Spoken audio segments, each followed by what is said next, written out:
Hey everybody, welcome. Let me get this show started.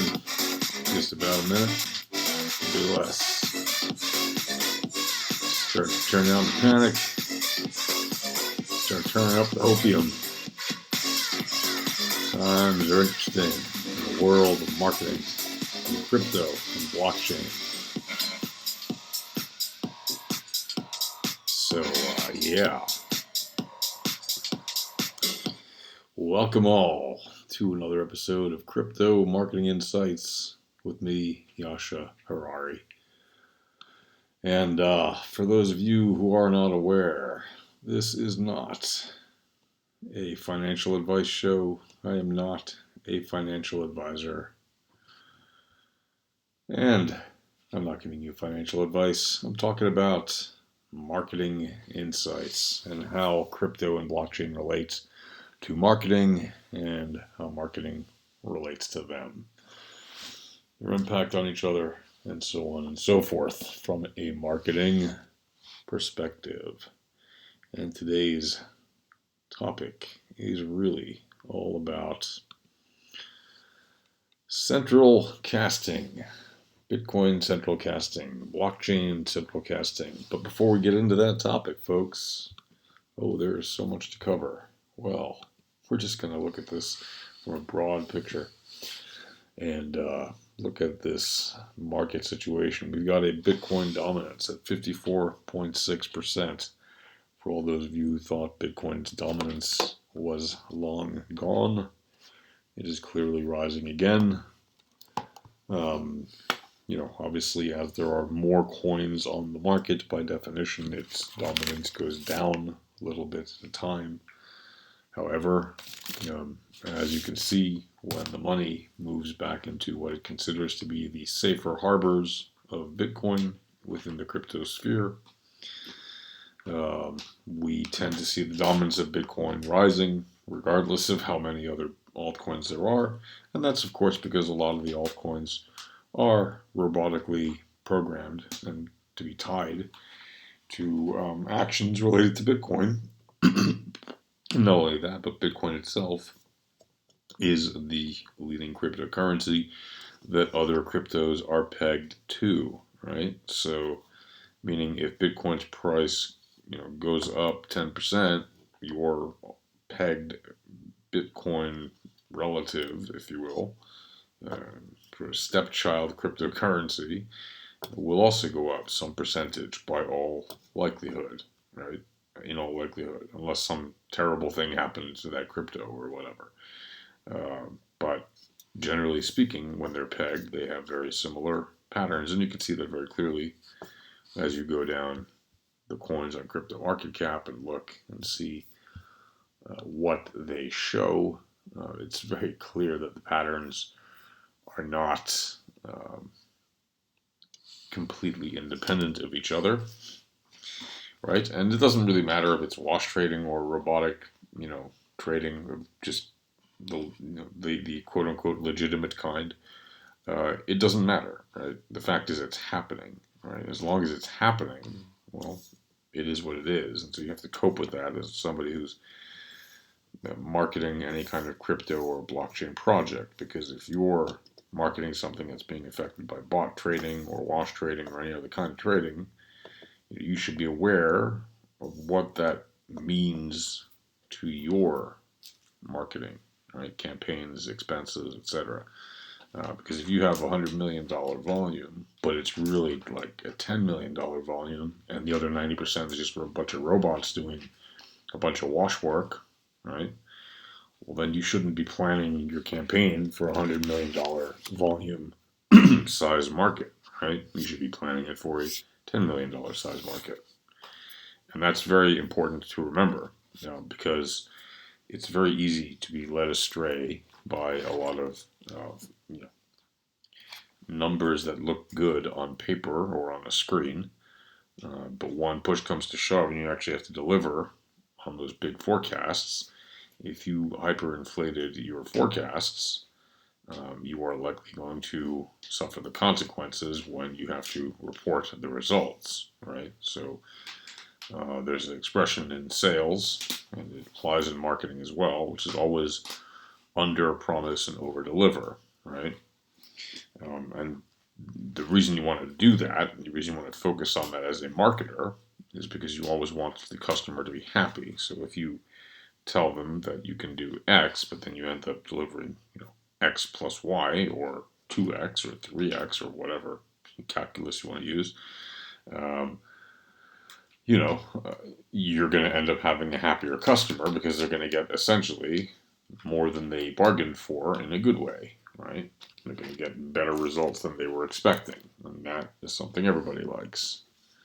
So bear that in mind as you push ahead with your blockchain and crypto marketing projects, right? It's in that sense no different than other types of marketing work, right? It doesn't matter that you're pushing a financial asset or instrument or whatever you want to call it. It's just another product or service like anything else you might be marketing. Right? And again, you can see here in the markets very clearly, there are patterns that differ, obviously, but there are a lot of similarities, much more than, say, in a traditional stock market where their common peg might be the US dollar, but their relation to each other, the stocks don't have such a tight relationship to each other, all across the board. And again, we're talking about thousands of crypto and blockchains, which in theory have their own unique reasons for existing. Of course, most of them don't really have a legitimate, you know, plan. Most of them don't have a working product. I mean, I'm talking about the ones that are actually listed on CoinMarketCap, right? They don't have a product. Even the ones on the very front page, very few of them have a working product.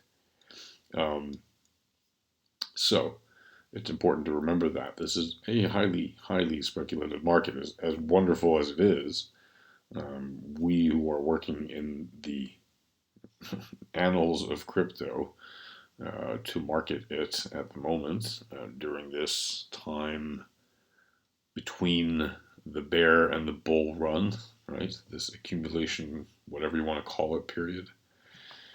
Um, it's up to us who are marketing it, right, to push this forward. No one else is going to do that for us. Right? You might have a great Telegram audience or whatever group on Facebook or LinkedIn, but if you don't actually, make the extra effort, go the extra mile to make the connections and build the relationships or build the marketing funnels or optimize the pages or, A/B test your campaigns for your crypto projects, you're going to lose out during the coming 4 years, right? Or, well, 4 year cycle, let's say the next 3 years or so. Whenever the bull run is officially confirmed, there should be roughly a 3 year bull cycle coming up. Roughly. It could be 2.5 years, it could be 3.5 years. But there tends to be about a 3-to-1 bull cycle to bear cycle ratio um, in terms of over the past 10 years, roughly a 3-to-1 cycle ratio. So, I mean, again, it's just it's a general observation of what has happened in 10 years, which is not a very significant amount of time in business, right? Let alone in a new form of currency. So, um, yeah, can you make much of the past 10 years charts? Not really, not really. Are there some patterns? Yeah, there appear to be some patterns. That doesn't mean that they're going to repeat themselves, nor does it mean that the patterns are even fully defined yet. Because again, on a 10-year chart, it's kind of hard to predict entirely. Now, I do believe that there are some things about Bitcoin that are quite staggering, and some other cryptos as well, in terms of their growth rates and growth cycles and patterns that we've seen to date. And that if the past is any indication of the future, we have a rosy future in some of those cryptos. But uh, again, you can't count on that, right? Because it is highly speculative. We're all pushing forward things in a highly speculative market, right? What a fun place to be marketing things. And that leads me to something that I wanted to talk about, which is there are still companies in this market who are doing things uh, with the word ICO attached. Right? It's almost become a dirty word in this market. Right? Well, here you go. icasting.io, which is a company founded about 4 years ago, I think in 2015 in the Netherlands, has something like 140,000 people just in the Netherlands using their icasting.nl platform. And they are going to try to do an ICO this year, 2019, according to their website, which you can see right here. And again, the link is in the description. And yeah, this is not a sponsored video by icasting.io or anyone.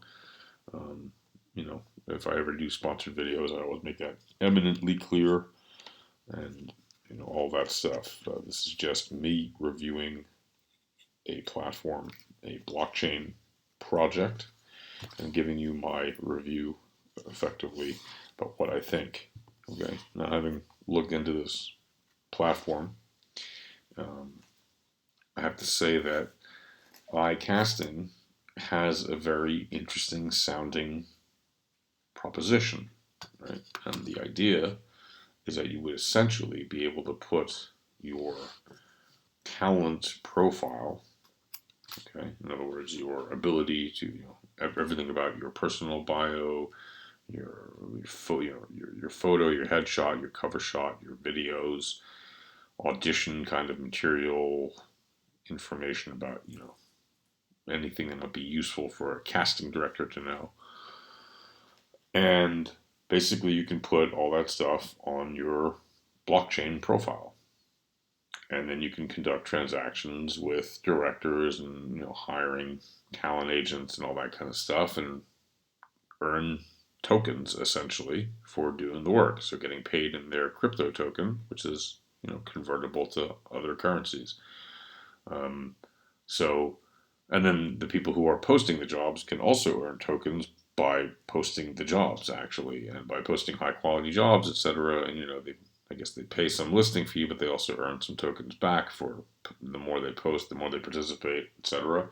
And everybody can also get additional tokens from doing things like referrals. So, if you refer people to sign up as talents or as job posters, hiring agents, you can earn more tokens, right? And that's the general idea. They claim to have 140,000 talents now in the Netherlands, as I said, using their platform, and they claim that this would be roughly a $2 billion market for them, and that therefore a worldwide platform would be worth, do the math a lot more, right? Well, if you actually go to the watch a video link on their website, it doesn't work. So I went to their Telegram channel, and after reading the white paper, which is here, you can see the white paper here. You can read it for yourself, but it's basically a white paper that explains their ecosystem system architecture, their idea, their vision, about the whole community, about the whole what basically how does this help talents, how does this help people in the business, um, events, the team, the crowd sales strategy, the whole deal. They've got it all in there. Very fairly straightforward, uh, you know, white paper you could read. I guess looks very red, but yeah, you can just scroll through it. I'm not gonna read you the whole white paper, but by all means, click on the link if you want in the description to go download it and read it for yourself. See what you think of it. Now, what I think of this is, having read through this is actually a very good use case, although it doesn't necessarily need its own token. Okay, and what I mean by that is this is something you could easily handle with Ethereum contracts, basically. Right? You can have multi-party contracts with different kinds of Ethereum contracts. So that's not a problem, right? That's the whole point of having automated smart. That's what a smart contract is, right? It can self-execute. It can handle a bunch of different variables and a bunch of different inputs and the whole deal. So, um, do I think this is a necessary project? No, I don't. Unfortunately, I don't. Would I recommend that anybody join as a talent? Sure, why not? It can't hurt. It's like, if it's free to sign up, you may as well sign up. And if you actually can earn real tokens and convert it to money, great. And vice versa. If you're a hiring, manager for a talent agency in Hollywood, or you're looking to book, talent for any reason, there's definitely a good reason to try it, right? But I don't think that it necessarily is going to have a global scalable use case if they can't stand out enough and demonstrate why people should use that instead of any other talent agency that might just come along and say, hey, you know what? We're just going to offer these contracts via Ethereum or whatever, right? With it, or Bitcoin. Well, Bitcoin doesn't do smart contracts yet, but Ethereum, right? So, first of all, what do you think? Do you think that this kind of token is even necessary? Like, are actors really going to want to earn, eye-casting tokens and then have to convert them to Bitcoin and then have to convert those to dollars or whatever currency they need to use day to day until, blockchain is actually a mainstream thing? Because remember, like, maybe, okay, if on the upside, let's say on the extreme end, a third of the world has heard about cryptocurrency by now. At the extreme end, and I don't believe it's anywhere near that, okay? But let's just say a third of the world has heard of anything to do with cryptocurrency. They might have just heard the word Bitcoin or the word crypto, just once. And they know it exists, but they have no idea what it is, right? A third of the world. But actually, the number of people who have had to do any kind of transactions, deposit any kind of money, withdraw any kind of money, trade any kind of asset, it's less than 0.5% of the world which has apparently used crypto in any kind of financial way. Right? Less than 0.5%, somewhere like 0.46%. That's a recent study. 0.5%. I've been saying that number for a while, estimating very low, and it seems to be confirmed. So that means you are literally right at the dawn of a new age, right, of technology. Now, whether this particular age of technology will be short-lived or long-lived has yet to be determined. However, right, for every day that passes that crypto survives and that Bitcoin survives, it's another day that it is likely to survive into the future. And that's just a mathematical principle that seems to work quite nicely. Not because I want it to, but it just tends to work. Things that have lasted a long time tend to have the potential to last that much more time into the future. Right? Now, of course, nothing lasts forever, and things eventually do fade away or die or whatever. But you know, until that time, right, the thing that lasts keeps lasting. A ball in motion tends to remain in motion, right? Unless there is some force there to stop it. So it's very easy for me to understand why you would want something like an eye casting platform, right? which again is Ethereum based already, using smart contracts already, right? But why you would need to have it be its own separate token?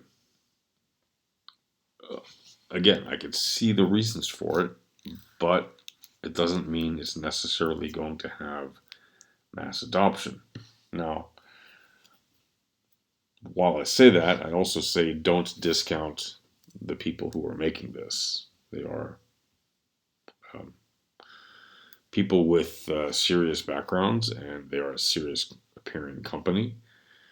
And you definitely do not want to just out and out discount the ingenuity of people who are, you know, brilliant software engineers trying to build a new paradigm, because that's what they're all trying to do. A new paradigm for for a particular industry. In this case, the acting and entertainment industry, right? And with that in mind, it's important for a marketer. Let's say you are marketing this particular product, to think about what are the implications of marketing this product, right? Which is terrific, right? Like, it's a great idea, having all the actors have their profiles in blockchain and being able to do all the transactions via blockchain. It saves you a lot of hassle, a lot of paperwork, a lot of unnecessary, transfer documents and bank information and all this just nonsense that you don't need, that you can easily get rid of and make the entire experience more effective, more efficient, more pleasant, more streamlined. You know, you can get rid of a bunch of unnecessary wires that are gumming up the works, basically. But it doesn't mean that this project requires its own blockchain necessarily, right? I mean, again, yes, you can make your own, and they did, right? They're doing it. But why are you creating something that is essentially a varied clone of something that already exists? Now, I understand that there's the money aspect of it, and that there's the land grab aspect of it, and there's no entrepreneurial reason not to go for it. However, right, if you put your focus on trying to build your own technological platform rather than using an existing technological platform, you may diminish your focus on delivering the quality of the user experience that you could have delivered had you just used someone else's platform. But with that said, okay,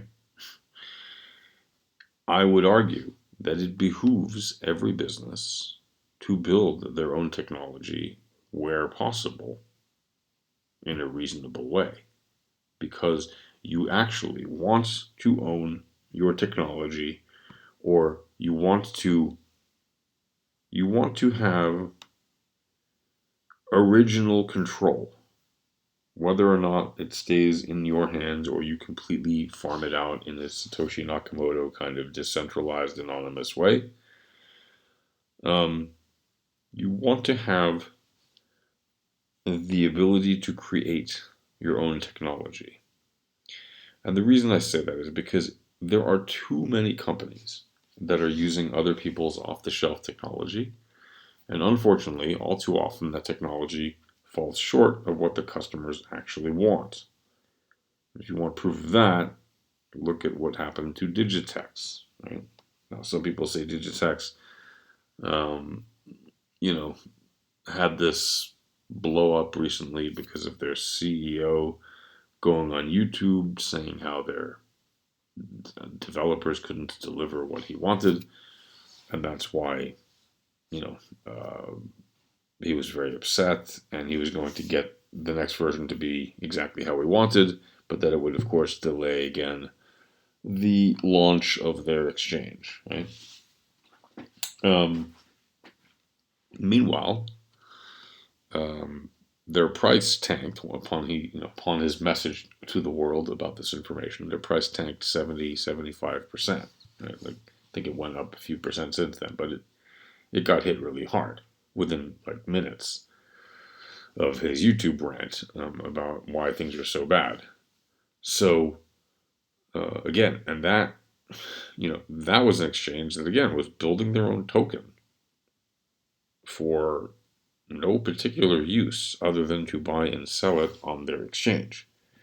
The only thing you could do with it would be trade it, would be traded with Bitcoin or some other cryptocurrency when you want to move it off their exchange. So, I mean, it sounds very strange. Like that's you're making a token whose only purpose is to be traded on pretty much one exchange. I mean, I'm sure they had other goals with that, but that was like the MVP. Um, so it's kind of weird to not have fully thought out marketing strategies when you have companies with funding with millions of dollars of funding, and they're not actually thinking, well, what do we do if we can't deliver the goals on time? For the user experience, for the product to launch. Um, how do we make sure that that mistake doesn't happen twice, let alone a third time, as in the case of Digitex, right? Um, it's important to learn from these mistakes, and Digitex is a prime case of a company that hasn't learned. And iCasting, on the other hand, that we're looking at now, is a company that so far has shown resilience. They've survived this bear market, it seems, and they are still planning to do their ICO in 2019, right? Which is something that a lot of companies have avoided talking about, let alone trying to push forward this year, because everything is about security tokens and exchange tokens and all that. And ICOs have kind of become, even though there's still a lot of them happening, they've become a topic less talked about because of all of the issues that they raise in a number of different places.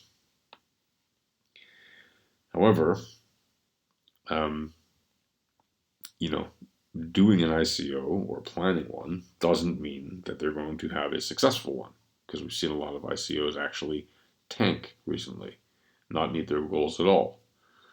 And that is an indication, again, of the way the winds of funding are going, which means they could very well change their plan, right? If you're in pre ICO mode, you can pretty much change anything, right? Because basically no one's heard of you, right? In terms of the world, right? Maybe some people have heard of you in crypto, but really no one's heard of you around the world, and you're still in the sandbox before your ICO, right? If you're still a private organization and all that.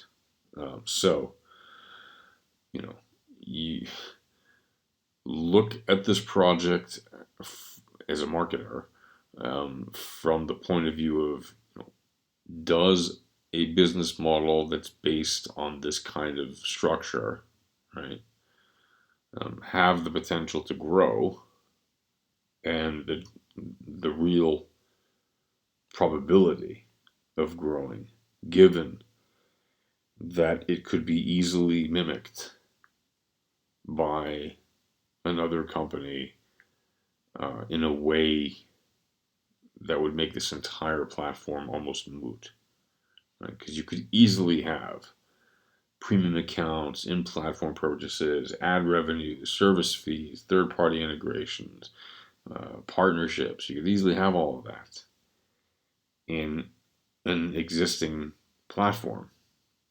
I, you know, I. So if anybody here knows of a really good reason why actors and directors would want to use this platform rather than either traditional platforms or just some other token that can do all the things that iCasting, proffers to be on the way to doing, let me know. Um, if you're watching in the VIP, shoot over your messages and we'll continue this discussion after the video. And again, if you're watching us on YouTube or something, by all means, leave a comment. Yeah, because why not? So, all right, so just think about what it means if you're an actor or director and you're looking at the future of where acting is going, where Hollywood is going. Think about the fact that more and more content creators are, you know, using the web and the internet, and eventually they'll, I guess, use blockchain. So it does make sense. You're having streaming services like DLive, paying a lot of money to get content creators like PewDiePie on their networks, to promote their blockchain video streaming service. And so we are likely going to see an increasing number of people coming up with solutions for content creators and other on camera or on microphone or on stage or on whatever talent. And those talents are going to want to look for ways, they're going to want ways that work for them, that are easy to use, right? So you have to make your product easy for them to use. They want products that they can rely on. They have to be consistent, to be secure. They have to be,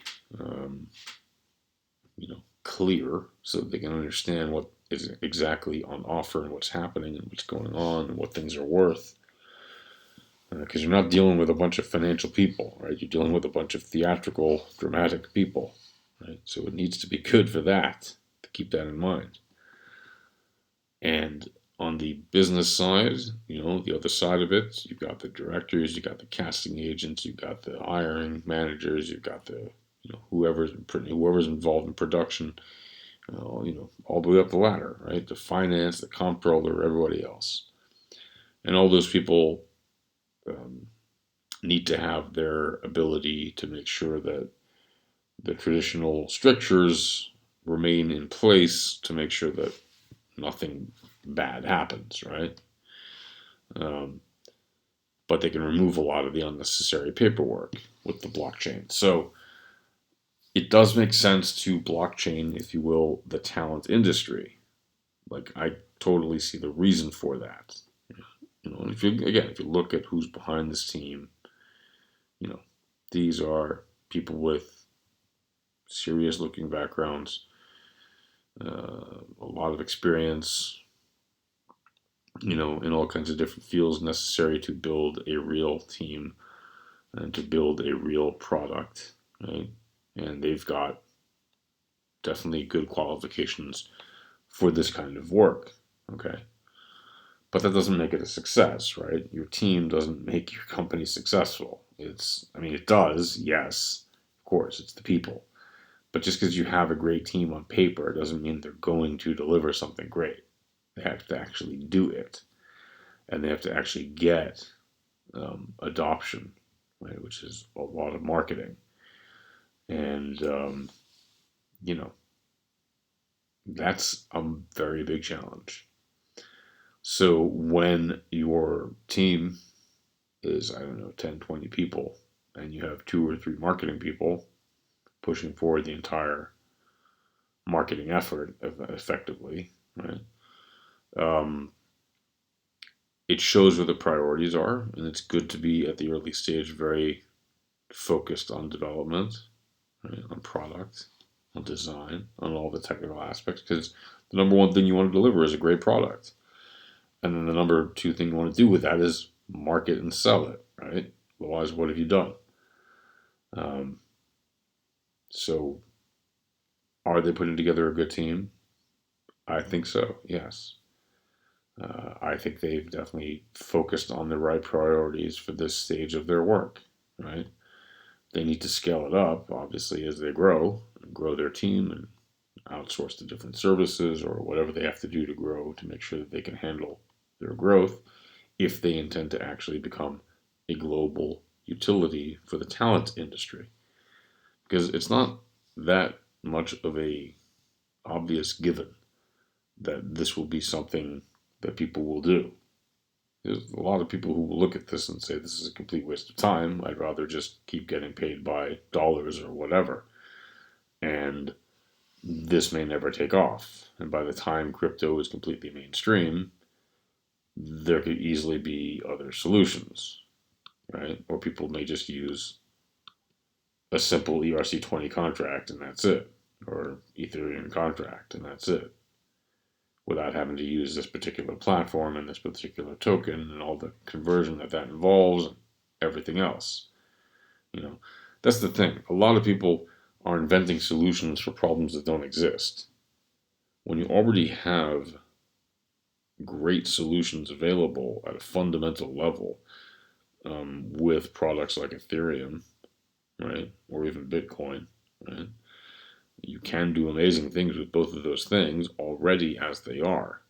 And then people try to, make their own versions to answer one very specific thing, at least, right, that isn't necessarily covered precisely in a very specific way with the more general frameworks of the bigger platforms of Bitcoin, Ethereum, etc.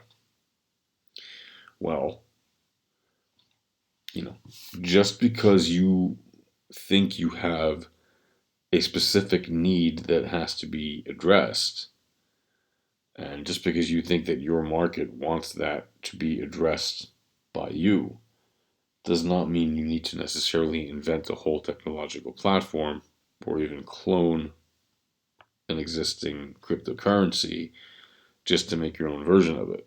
You know, does that mean you shouldn't try? No, it doesn't. I'm just saying I'm not sure it's necessary to do that. And I say that as somebody who believes very much in the idea that there are many, many different kinds of cryptocurrencies, and the winners will stand tall, and those that don't win will have the chance to, gracefully depart the field. Right? Um, that is, I really do believe that it's good actually that in this early stage of crypto, there are many, many, many kinds of cryptos, and I think that there should be, frankly, a lot more, because I don't actually think it detracts from the price of crypto, as we've seen, as I talked about earlier in this video. We could see the dominance of Bitcoin is not going down when people are buying into or selling out of altcoins. It doesn't move that much, right? It's not either or. It's and. People invest in altcoins and people invest in Bitcoin, right? Rarely do people only do one or the other. It's pretty much only extremists and maximalists and other kind of crypto crackpots who are doing that sort of thing, only investing in one thing and that's it. Right? Like, that's pretty extreme. If you're interested in cryptocurrencies and there's thousands of them to choose from, you're probably going to invest in more than one. You might have Ethereum and Bitcoin, right? That's not a big stretch of the imagination. You might even have some Litecoin or some XRP or some whatever. So, just saying, you know, um, I don't know, though, if the typical actor really is going to want to get set up with the system. It would have to be so easy for them to do, that literally, they could do it half asleep. Right? Because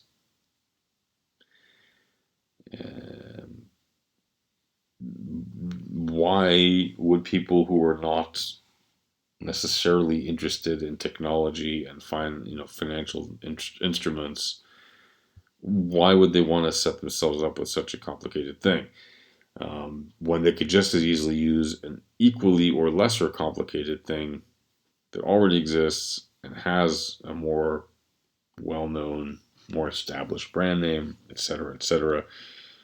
Uh, you know, my answer to that is my answer to pretty much everything that people invent and market, which is, well, you're never going to know if you don't try, right? I think it's good that they're trying to make their own blockchain. I don't know if it's necessary, but they're not going to know unless they try. I think it's good that they're trying to make a standard kind of token for the acting slash entertainment industry. Not standard, but a decentralized, well, a token, an Ethereum ERC20 token, for that industry. It's not like I think that those people should only earn or spend in that token. No, to the contrary, this is just an additional option for them to use, right? And that's good. That's why I think this is actually, on the whole, a good plan, a good idea. Whether or not the plan itself is excellent and well executed, well, as I'm not an employee or anything like that, I have no way of knowing what they're doing in their company. I can only tell you what is very visible to all of us in the same white paper that we can all read on their website. Um, and there is a video, again, you can watch their video on the YouTube. The description of this video contains a link to it. You can watch it. I'm not going to play it here. First of all, for copyright issue reasons, because I think YouTube doesn't like when you do that.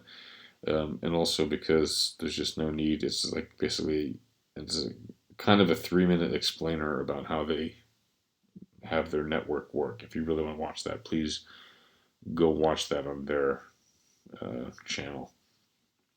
Um, so, yeah, iCasting. iCasting. They claim to be growing like crazy.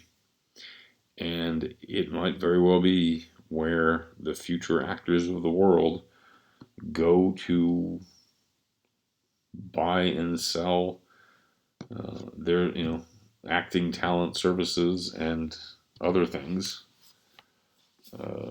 Yeah, on the network. Yeah, it's a very interesting topic. But does it need its own currency? Tough call there. I'm going to say this falls into the category of there's going to be a lot of people who think this is not necessary, right? Even in the industry, there's just going to be a lot of criticism of something like this. But persistence and perseverance in an idea you firmly believe in, if you actually have a market need and your market has told you so, that they want you to solve this problem, that it is a problem, that it needs solving, and that your solution is good, and it's what they want, and it's what they're looking for, and they're willing to pay for it. If you have all that lined up, well, then you have a solid business plan, right? And so far, well, it's been 6 years since they launched, and they're still around. So, like I said about Bitcoin, for every day you're still around, it's likely you'll still be around another day after that. Um, so, if they actually launch an ICO this year, and it would be interesting if they did in a time when pretty much everyone seems to be shifting to other ways of doing crowdfunding. But if they do actually do an ICO this year, it will be an interesting time, I'm sure, and I'm sure all the people who are in on the project early will be happy that they did. But there is no assured, guarantee that their ICO will do well or even hit their minimal goals. There has been, a number of ICOs in recent months that did not meet their goals, and at least one had to basically decided to shut down its operation, seeing that it did not meet its goals at all, and even returned funds to the people who bought, the coins. So, we are not in the same times as 2017, right? When ICOs were all over the place. Those times are gone. There are still a lot of ICOs, relatively, but far, far, far, far fewer, like 90% fewer than there were during the last bull run at this point. And we're seeing a consistent and steady drop or shift in their plans of ICOs. So who knows what will happen with icasting.io. But I, as a market watcher and as somebody looking at marketing use cases, I'm very, I had a cough, I apologize for that. I'm very interested in the use case that they're implementing here and seeing whether or not this will actually be something that's adopted by people in the broader industry of the entertainment and acting industry. Um, if they manage to meet their goals, and within the next few years meet their various milestones and actually grow, it will absolutely be an impressive feat because the potential is truly significant. Okay, there are not that many tokens. I mean, there's 350 million of them, which may sound like a lot, but it's not that many for what they're trying to do necessarily. They have a 14 million, 13.75 million euro hard cap, right, for their ICO, and the price, and they're charging 0.07 euros per token, right? That's what they want to do with their ICO, and you can see that they have their little roadmap here posted on their site, and effectively, as time goes along, if they manage to actually hit their goals in 2019 and 2020, now that they've already done something like 4 rounds of funding, right? Well, at this point, they need to actually develop their product, right? And then next year, apparently, right, they want to actually let the product be useful on the market, right? So they still have a bit of time, basically another year, until they want their product to be on the market. And then, again, also by next year, they want to be able to have their product be opened up to third parties. So if they manage to do these things and actually bring this kind of product to market by 2020, there is a good chance that they will be still in a good position to dominate this market, right? So if you are a competitor of theirs and you're not yet where they are, you really need to get on this and make sure that they don't run away from you. And if you are working with them, you need to make sure that you stay ahead of the pack and don't get run over by people going to quickly catch up to you when they realize, wait a minute, we can maybe do these things faster now, right? Now, of course, it takes a lot of work to do all these things. I realize that. But the speed of copycatting is always faster than the speed of innovating, unfortunately. So, bear that in mind if you're marketing this thing, this icasting thing, or if you're a competitor, whichever angle you're coming at it from. Bear in mind that this player is there. They have their position. There aren't that many there are really no other significant players of note. If you look up blockchain talent agency or anything related to that, iCasting is definitely the first one that comes up. All the other things are discussions and kind of forum threads, medium posts, discussions about the topic, but not necessarily products that are coming to the market soon, relatively. So that's my take on icasting.io. I think that's going to do it for today. Hope that's been useful to you. And of course, if you like what you've heard, please like, subscribe, hit the notification button. That way, you get the next updates whenever they are available. And of course, leave a comment. If you have something to say, you can. By the way, you can leave an unlike if you don't like it. I'm not asking you to leave me nice things just to be nice. Leave me whatever. Let me know what you actually think, because that actually makes it more useful.